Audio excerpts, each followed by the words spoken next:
Honey, I'm going to be home late again today.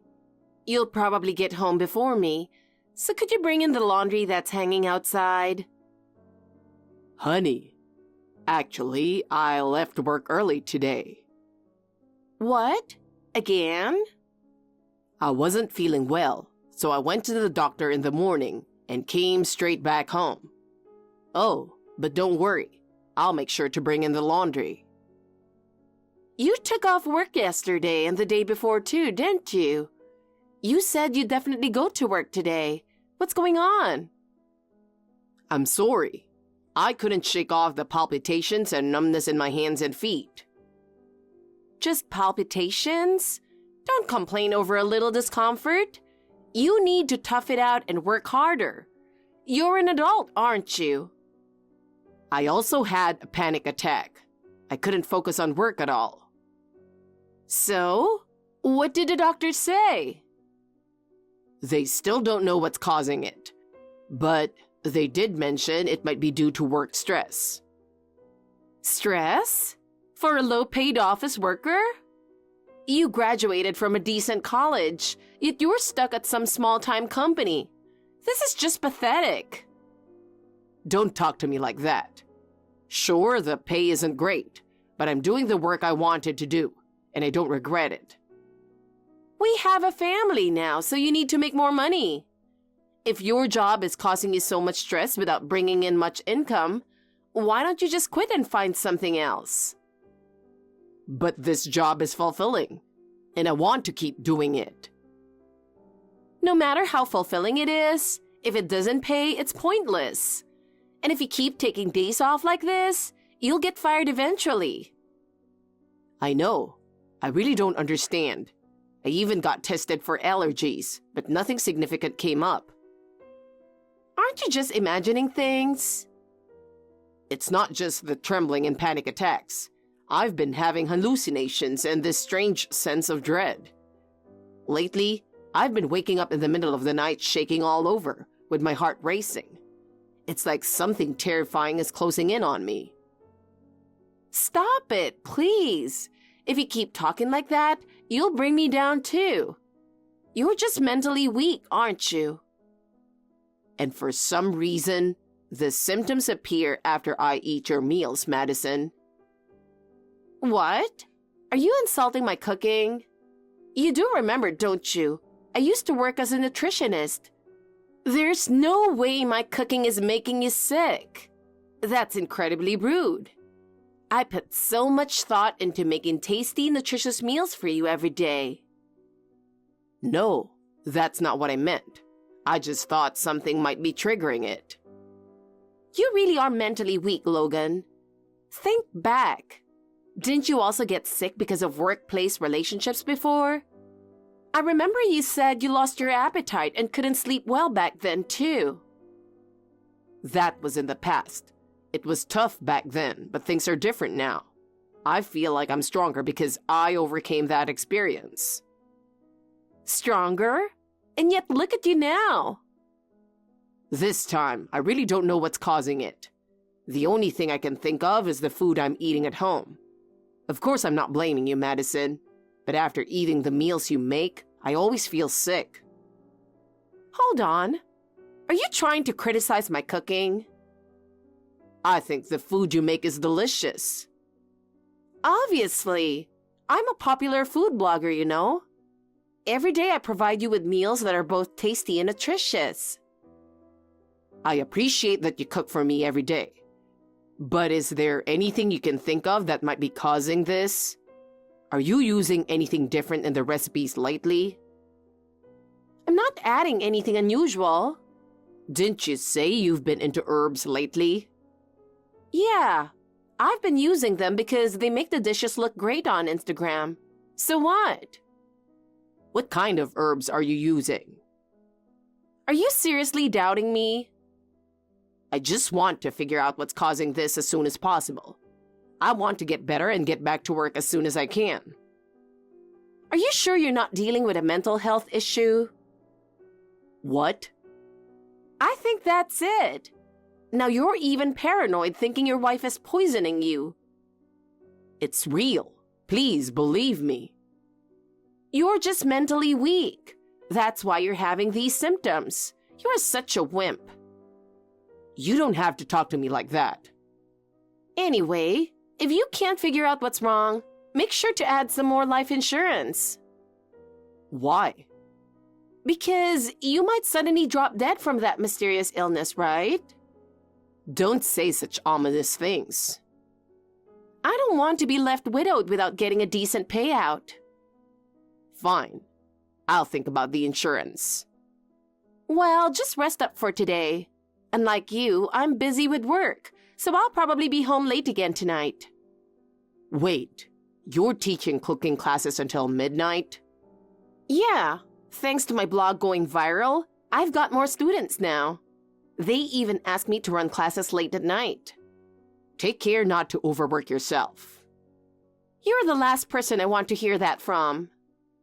Yeah, fair enough. I've already prepped your dinner and put it in the fridge. Got it. Don't be paranoid, just eat up, okay? They say your health is your most important asset, right? Yeah, I'll eat it all. After all, you made it just for me. Glad to hear it. I've got to get to work now, so see you later.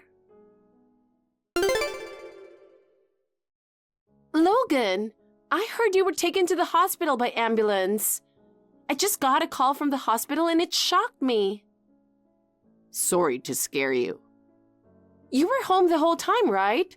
What happened? I started feeling really sick right after dinner. On top of nausea and trouble breathing, I also had hallucinations. It felt like my heart was being squeezed and I couldn't breathe at all. My mind went completely blank and I couldn't tell what was real and what was a hallucination. My hands and feet wouldn't move at all, and I seriously thought this might be the end. Was it really that bad? Is your life in danger? It was really close, but the ambulance got here quickly, so I'm lucky. I think it was a miracle I could even call them myself. If I had just been left there, who knows what could have happened? I see. Did they find out what caused it? No, they still don't know. Sorry for worrying you. Whatever. But hey, I ended up getting admitted without any of my stuff. Could you bring me some clothes from home? What? Why should I? There's no one else I can ask. No way, I'm tired after work. Come on, don't say that, please. Just buy what you need at the hospital shop. Anyway, I'm not going to the hospital. It can wait until tomorrow, okay? Unlike you, I'm busy. I don't have time to visit you. Got it. Sorry for bothering you so late. Good. Now I'm going to bed. I'm exhausted. Got it. Thanks. Logan, how are you feeling? Today's the day you're supposed to be discharged, right? I couldn't pick you up because of work, but I made you a nutritious lunch and left it in the fridge. Of course you ate it, didn't you? Sorry, I didn't. What? Why not? I made that with love, even though I'm busy with work. Dig in and make sure you finish every last bit. You need to eat properly to regain your strength. Madison, I can't do this anymore. I want a divorce. What? Where's this coming from? Your cooking is just terrible. What are you talking about? There's just no chance my cooking, famous for its amazing taste, could ever be bad. But I've reached my limit. What do you mean your limit? I'm not agreeing to a divorce over something like this. Please, just let me go. Oh, I see what's going on. What? I know you've been cheating on me. What are you talking about? Don't play dumb with me. You brought another woman into our house today while I was out, didn't you? You're being ridiculous. It's no use denying it. I set up a small camera in the bedroom today, so I should have clear evidence of it. You put a camera in the house? That's right. So don't even try to lie your way out of this. I might just give you the divorce you want, but I'll be taking a huge chunk of alimony. I don't think that's going to happen. Why not? I've got video evidence on my side. You really are the worst kind of man. Cheating with a younger woman while your wife is working? Are you talking about the woman who came into the house on her own after I got back? On her own? Yeah, right. You invited her over. I didn't invite anyone over. If you're talking about that woman, I reported her for trespassing, and the police took her away. What? Wasn't she sent by you? What are you talking about? I got her to confess after questioning her. She said you hired her to seduce me. I don't know anything about that. You even told her the exact time when I'd be too weak to resist. Quite the plan. I don't know what you're talking about. Earlier, I said I wanted a divorce because your cooking was terrible, right? But I wasn't talking about the taste. Then what were you talking about? Are you sure you don't know about poisoning the food? What? When I said it was bad, I meant it's something that's not safe for people to eat. I didn't put any poison in it. I found a bunch of empty nutmeg spice bottles in the trash. Nutmeg is a common spice used in cooking. It's not poison. You can't make meatloaf or hamburgers without nutmeg. And just a sprinkle in creamy pasta or white sauce adds depth and makes it taste better. I know, but that's only if you use it in moderation, right? A large amount can be toxic, can't it? I was shocked when the doctor at the hospital told me I had nutmeg poisoning. You knew it was nutmeg poisoning? You told me the cause was unknown. I said that on purpose to keep you in the dark. So you didn't eat the lunch I prepared? To protect myself. I wasn't about to eat another poisoned meal right after getting discharged from the hospital. Then, just as I was finishing up my meal, a woman I didn't know used the spare key to let herself into the house, and it startled me.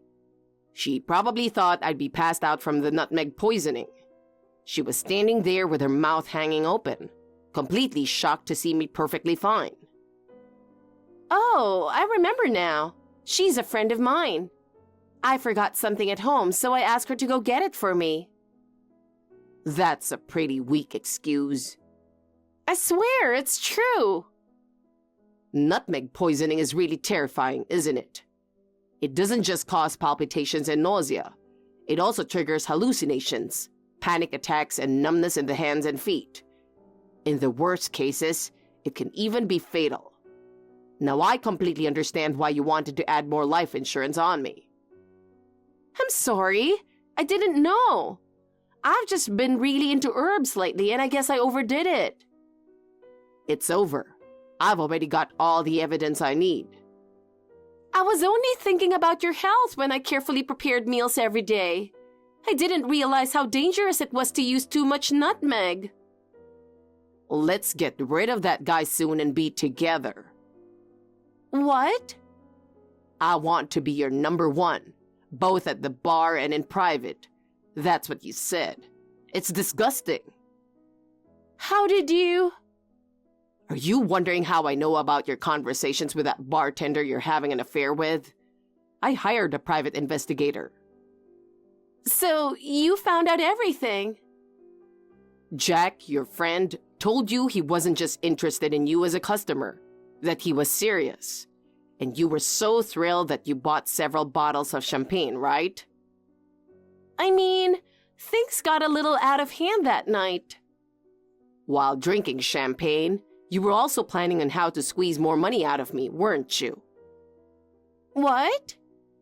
Since the nutmeg didn't work, you tried to frame me for cheating by using that bartender's acquaintance to extort alimony from me, right?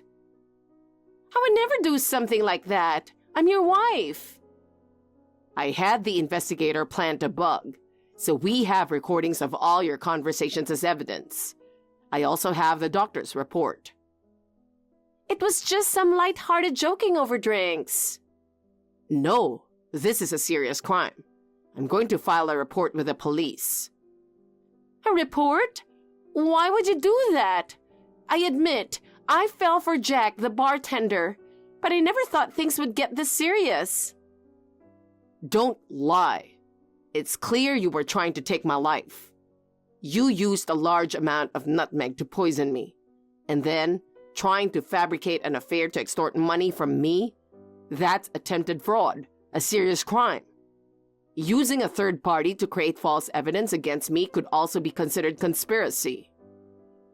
She was just a friend, and we were just messing around. And okay, maybe I put in a little too much nutmeg, but I never intended to kill you. It's too late for excuses. The evidence is all there. But turning your wife into the police is so cruel. Please, don't file that report. I'm truly sorry. I've learned my lesson. You can reflect on it behind bars. Stop it. We're married, aren't we? I don't need a wife who tries to kill her husband.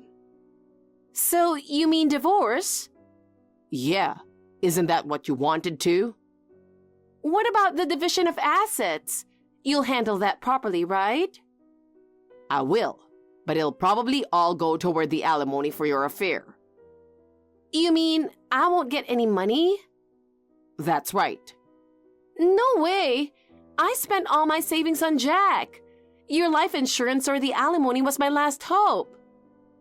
So, you don't want to leave Jack, huh? That's right. Then you can enjoy a cozy life together behind bars. I was planning to get rid of you and live happily with him. Oh, so you were thinking of marrying Jack.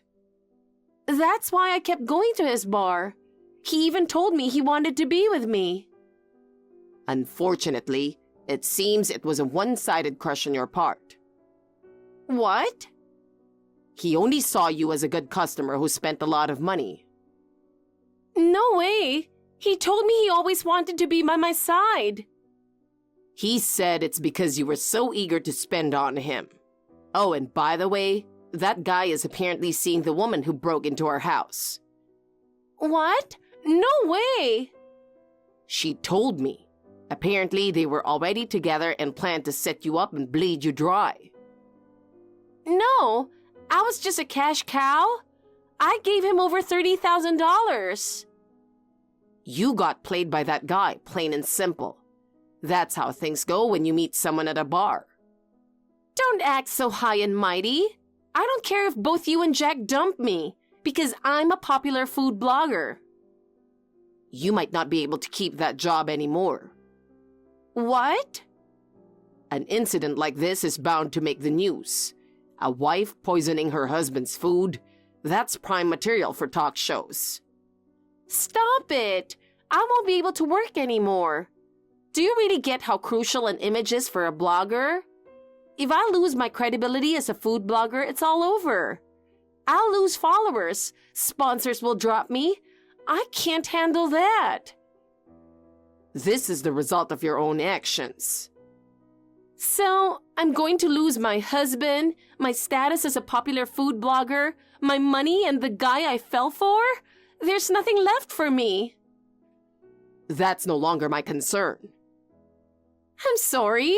From now on, I'll change and be devoted to you. Do you really think we can just start over after all this? But you said my cooking was delicious, didn't you? Yeah, the taste was good. See? They say the way to a man's heart is through his stomach. If we get divorced, you'll miss my cooking, right? Not at all. Please, don't divorce me. I need the money. I can't survive. Why don't you just eat wild plants to survive? You're an expert on herbs, aren't you? Herbs don't fill you up. Then just eat more of them. But be careful. Too much nutmeg and you might end up in the hospital like I did. Look, dandelions can be used in salads and they're pretty nutritious, aren't they? I don't want to live such a miserable life. If you're out of money, you'll have to find your own way to get by. There's also clover. I hear it's good in soups, and it's rich in vitamin C, which helps boost your immune system. I don't want to live on a diet of weeds. I'm giving you this advice for your own good. From now on, enjoy your new life foraging in the wild and living off the land. Shortly after, Madison and I finalized our divorce. The incident where she tried to poison me with nutmeg became news, and she became quite the infamous figure. Her blog saw a huge spike in traffic, but as expected, it became a firestorm of negative attention, and eventually it had to be shut down. Naturally, she couldn't continue her cooking classes either, leaving her unemployed. Moreover, after I filed the report, both Madison and that bartender were sentenced to prison. Madison's parents were deeply shocked by the whole ordeal, and they came to my house to personally apologize. They even paid the alimony I demanded from Madison on her behalf. However, they mentioned that they would be reclaiming the amount from their daughter once she's released from prison. So Madison will likely have to work hard to pay it back when she gets out. As for me, my health has completely recovered, and I've returned to work. After the divorce, I've been able to focus even more on my job, and I was recently promoted with a significant pay raise. I'm busy, but I'm enjoying a fulfilling and happy life. Thank you for watching. Please rate the video and subscribe to our channel. See you in the next video.